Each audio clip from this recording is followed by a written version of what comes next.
여러분 안녕하십니까? 사이언스 투데이입니다. 오늘은 전국 곳곳에 소나기 소식이 있습니다. 내일까지 제법 많은 비가 내린 뒤에 이후에는 늦더위도 물러날 것으로 보이는데요. 완연한 가을로 접어들면서 일교차도 커지고 있어서 건강관리에 특히 신경 써야겠습니다. 오늘의 주요 뉴스입니다.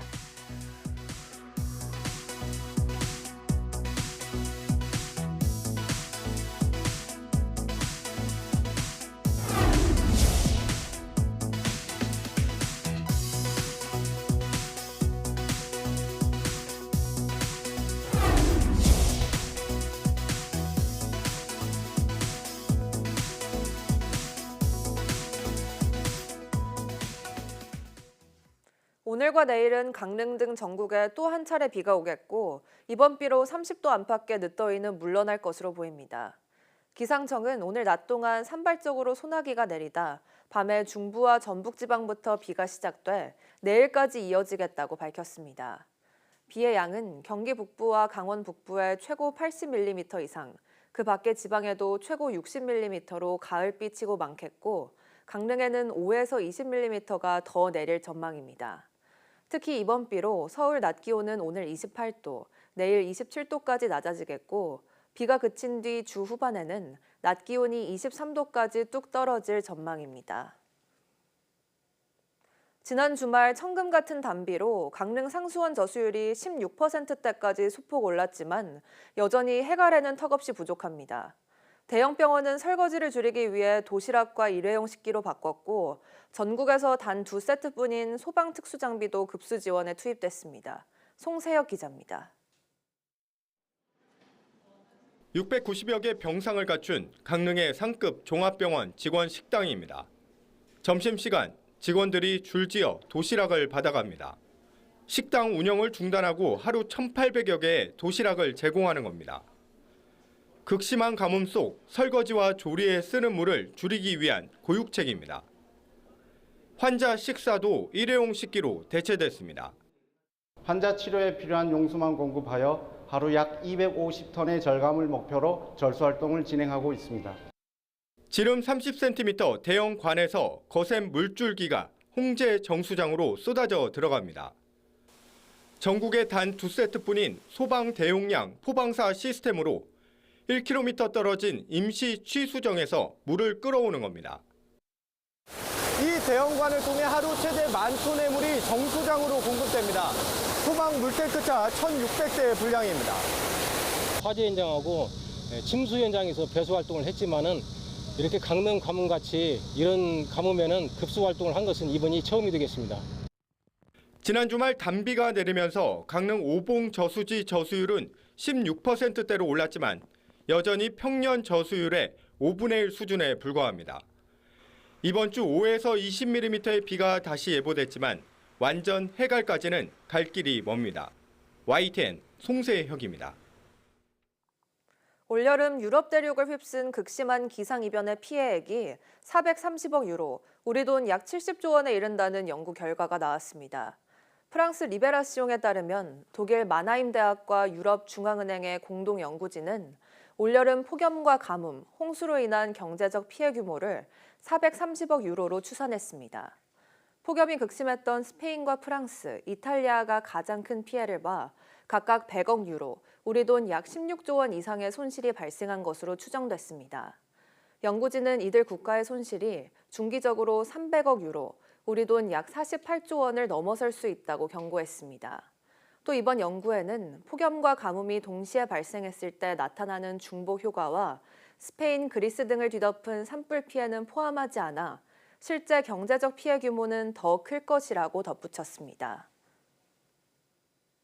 KT 무단 소액 결제 사태가 확산하는 가운데 경찰에 접수된 피해자만 199명으로 늘었습니다. KT는 전액 보상을 약속했지만 일부 피해자는 무단 결제된 금액이 그대로 인출되면서 분통을 터뜨리고 있습니다. 김희영 기자가 보도합니다.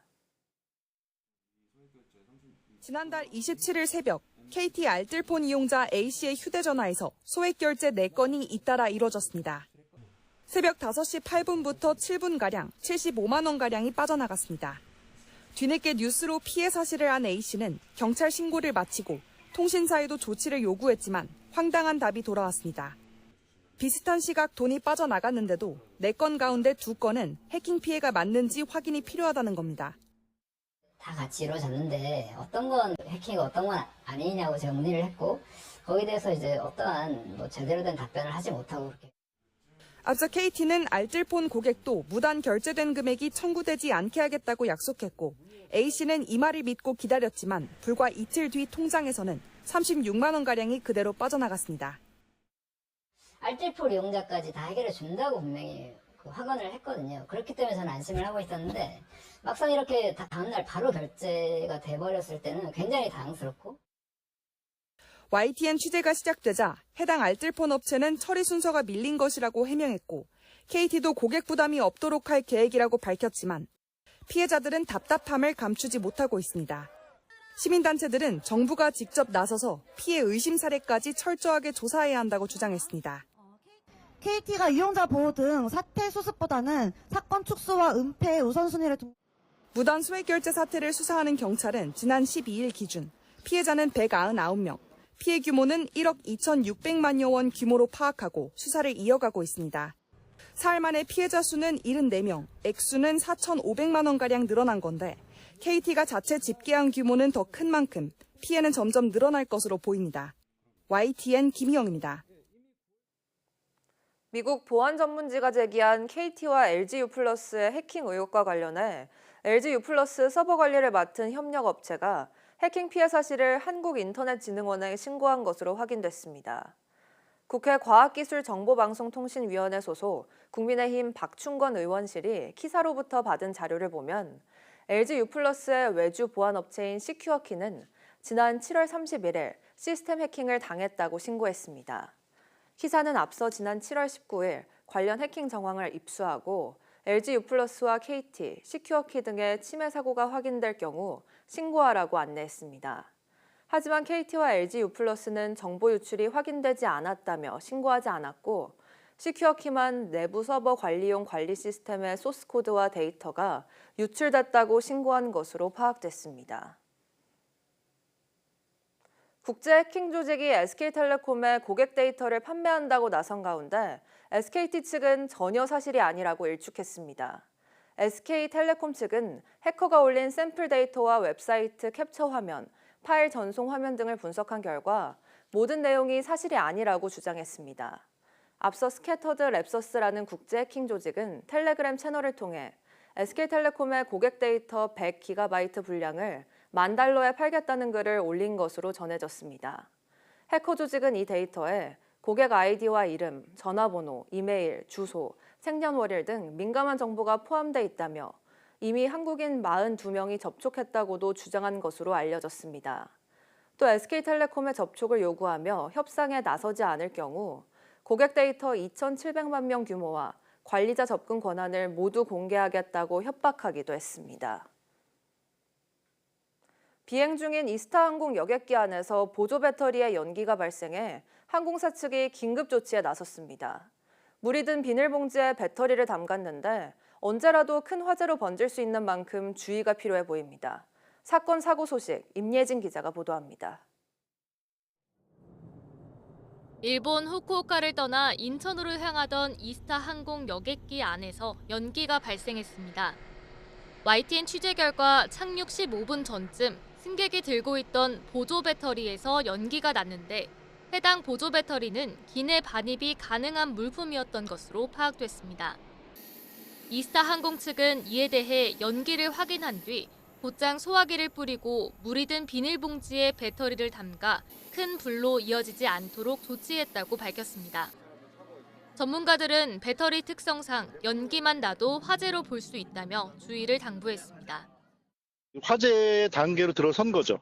연기가 나는 단계면. 우리가 이제 1차 폭주, 2차 폭주 이렇게 얘기를 하거든요. 사실은 2차가 열폭주라는 하고는 열이 뿜어져 나오는 단계고 1차 단계가 지금 말씀하신 오프가스라고 하는 가스가 나와요.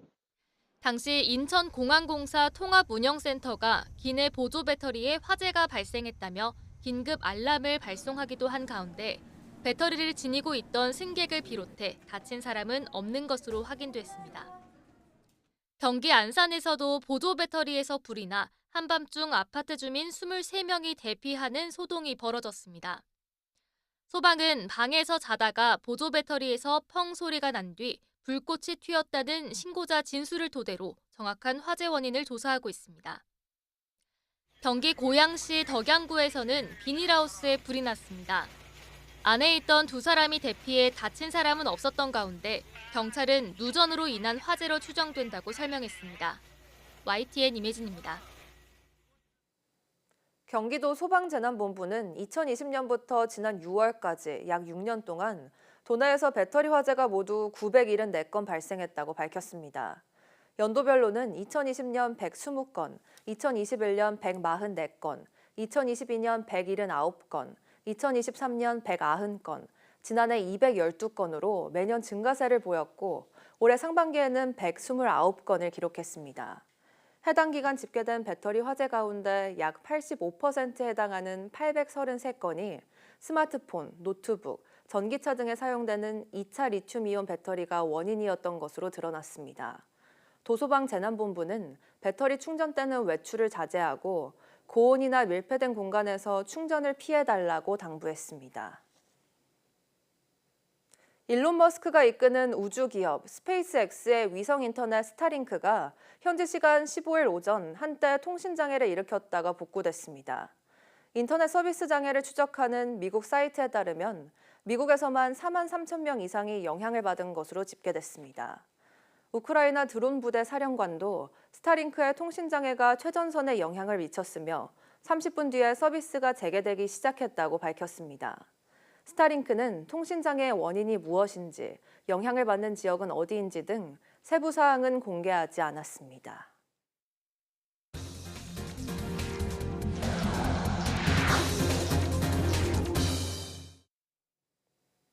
디지스트 화학물리학과 김성균 교수 연구팀이 태양에너지로 작동하는 인공식물 소자를 개발해 방사성 세슘에 오염된 토양을 빠르게 정화하는 데 성공했습니다. 방사성 세슘은 체내에 축적되면 암이나 장기 손상을 일으키는데 기존 토양 정화는 세척이나 식물 활용에 의존해 속도가 느리고 효율이 낮은 데다 오염된 식물이 다시 방사성 폐기물이 되는 한계가 있었습니다. 연구팀은 이러한 문제를 해결하기 위해 식물의 증산작용을 모방해 전력이나 추가 물 없이도 태양에너지로 오염수를 흡수해 세슘만 잎에 모으는 인공식물 소자를 설계했습니다. 그 결과 20일 이내에 토양 속 세슘 농도를 95% 이상 줄여 기존 수개월 걸리던 정화 과정을 크게 단축했고 잎 교체와 산성 세척을 통해 소자와 흡착제를 재사용할 수 있어 비용과 환경 부담도 줄일 수 있다고 설명했습니다. 정부가 민생 회복을 위해 7월부터 지급한 1차 소비 쿠폰은 국민 99%가 받은 것으로 나타났습니다. 2차 쿠폰은 오는 22일부터 소득 상위 10%를 뺀 국민을 대상으로 신청받습니다. 이형원 기자입니다.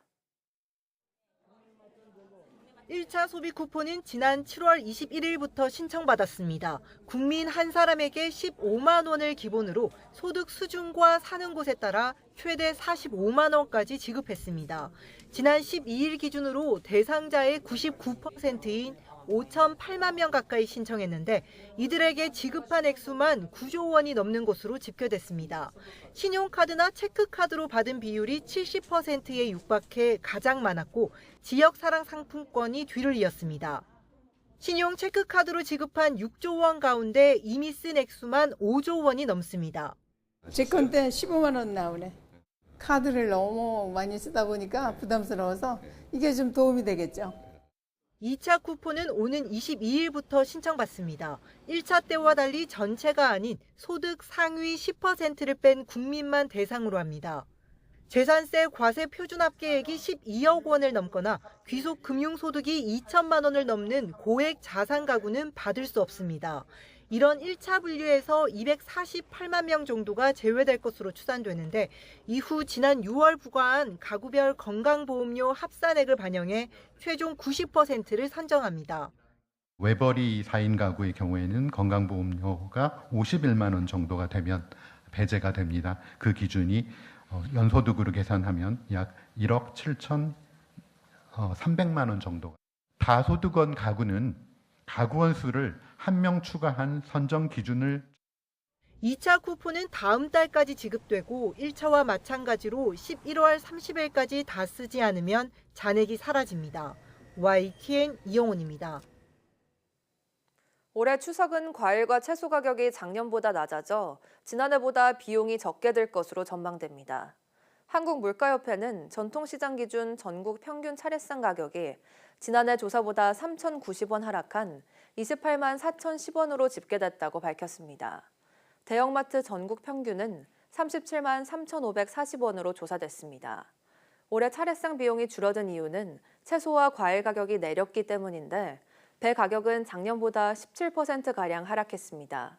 시금치도 올해 기상 여건이 양호해 공급이 안정되며 가격이 하락했습니다. 정부가 추석을 앞두고 안정적인 추석 성수품 공급과 물가 안정을 위해 대책을 내놨습니다. 역대 최대 규모인 900억 원을 투입해 각종 성수품을 최대 50%까지 할인하는데요. 장기적인 관점에서 농산물 물가를 안정시키기 위한 유통구조 개혁 계획도 함께 밝혔습니다. 오동건 기자가 취재했습니다.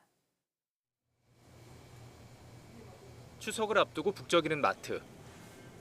하지만 소비자들이 체감하는 물가는 비싼 편입니다. 어류 생선 쪽이 너무 많이 오른 것 같고요. 가격을 보고 깜짝깜짝 놀랍니다. 지난 10일 기준으로 살펴보면 조기와 동태는 각각 25%, 14% 올랐고 달걀은 20%, 쌀은 지난해보다 27%나 올랐습니다. 정부는 추석을 앞두고 물가를 잡기 위해 대규모 지원책을 내놨습니다. 우선 사과, 배, 소고기 같은 21대 성수품을 평소보다 늘린 17.2만 톤 공급하고 역대 최대 금액인 900억 원을 투입해 최대 반값에 살 수 있게 지원합니다. 감자와 냉동과실 같은 할당간세 품목도 추가해서 공급 자체를 대폭 늘립니다. 추석 성수품을 평시 대비 1.6배 확대 공급하고 소비자 부담을 낮추기 위한 농축산물 할인 지원도 역대 최대 규모로 실시하겠습니다. 온누리 상품권 현장 환급은 370억 원으로 늘리고 참여 시장도 400여 개로 대폭 확대합니다. 정부는 이어 농산물 유통구조를 개편해 2030년까지 유통비용을 10% 줄이기로 했습니다. 이를 위해 현 6% 수준인 온라인 도매시장 거래 비중을 2030년까지 50%로 확대하기로 했습니다. 또 도매시장 경쟁을 촉진시키고 가격 변동성을 줄이고 소비자가 쉽게 농산물 가격 정보를 확인할 수 있는 앱도 개발할 계획입니다. 정부는 민생회복 쿠폰 사용 시기와 맞물린 추석을 경기 회복의 기회를 보고 대규모 금융지원 계획도 내놨습니다. 정부는 서민금융 1,145억 원, 소상공인과 중소기업의 명절자금 43조 1,000억 원을 공급하는 등 추석을 맞아 내수 경기를 살리기 위한 노력을 이어가고 있습니다. YTN 오동건입니다. 지난달 서울 지역 식당의 삼계탕 한 그릇 평균 가격이 18,000원으로 77원 오른 것으로 집계됐습니다. 한국소비자원 가격 정보 사이트 참가격에 따르면 서울의 삼계탕 가격은 지난해 7월 17,000원 선을 넘겼고 지난달 18,000원으로 뛰면서 3년 동안 2,500원 올랐습니다. 지난달 서울 지역 짜장면 가격도 7,500원에서 7,577원으로 역시 77원 올랐습니다. 다만 김밥, 칼국수, 냉면, 비빔밥, 김치찌개 백반 5개 품목은 지난달 가격과 같았고 삼겹살은 1인분 가격이 2639원에서 2571원으로 68원 내린 것으로 조사됐습니다.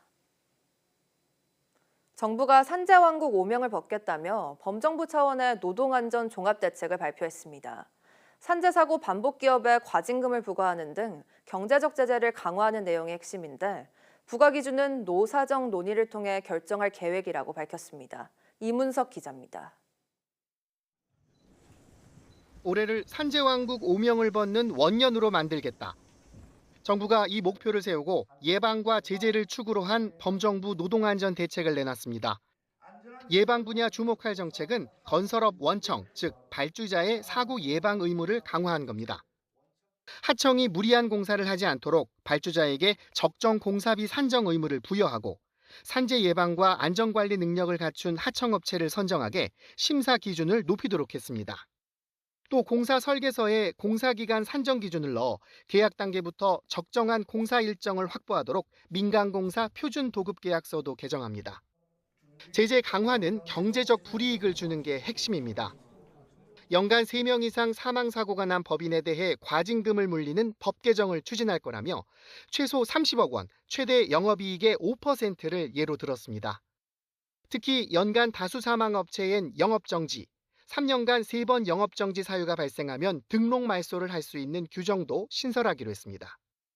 충분히 예방 가능한 사고가 반복되는 것을 절대로 용인하지 않을 것입니다. 안전 투자가 더 이익이 되는 구조로 만들겠습니다. 하지만 앞서 산업재해에 대한 즉각적 실효적 제재로 도입하겠다고 강조했던 과태료 부과 방안은 이번 대책에 포함되지 않았습니다. 한국경영자총협회 등 경제단체들은 기업 관리 책임엔 공감하지만 막대한 과징금 등이 기업 경영을 제약해 국가 경제에 악영향을 끼칠 것이라 우려를 나타냈습니다. 이에 정부는 대책 추진에 앞서 기업들 의견을 충분히 듣고 과징금 숫자 등 세부 사항을 확정하겠다며 논의 창구인 노사정 대표자 회의를 열자고 제안했습니다. YTN 이문석입니다. 미국 이민당국에 구금됐다 풀려난 우리 국민 상당수가 귀국 후 인터뷰에서 체포나 구금 과정에 대한 문제를 제기했는데요. 이와 관련해 체포나 구금 중 불법이나 인권 침해가 있었는지에 대한 전수조사가 이뤄질 예정입니다. 홍선기 기자가 보도합니다.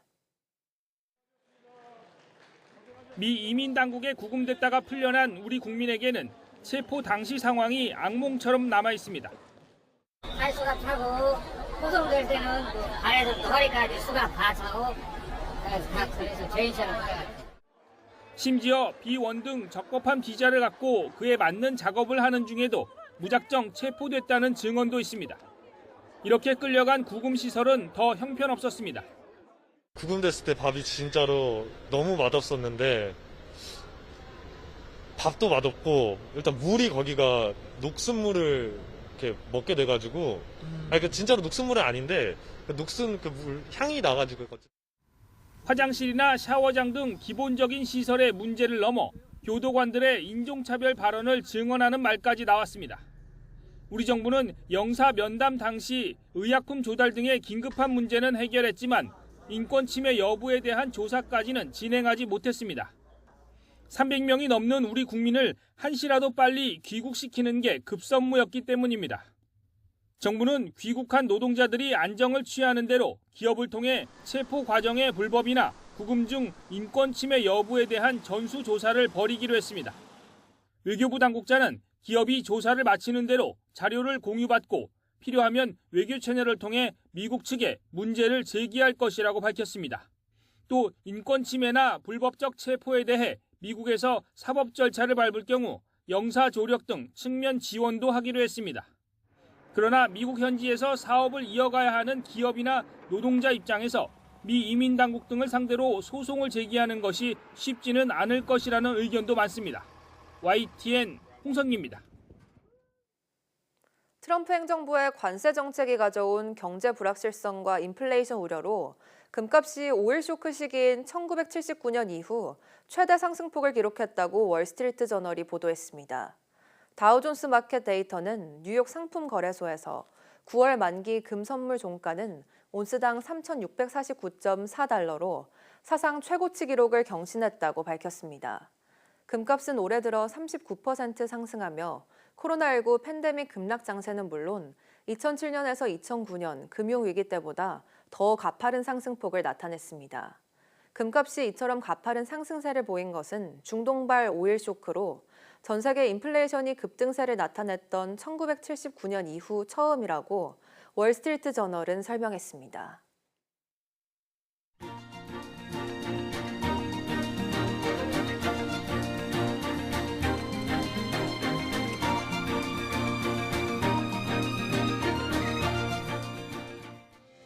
(9월 16일) 오전 사이언스 투데이 마칩니다.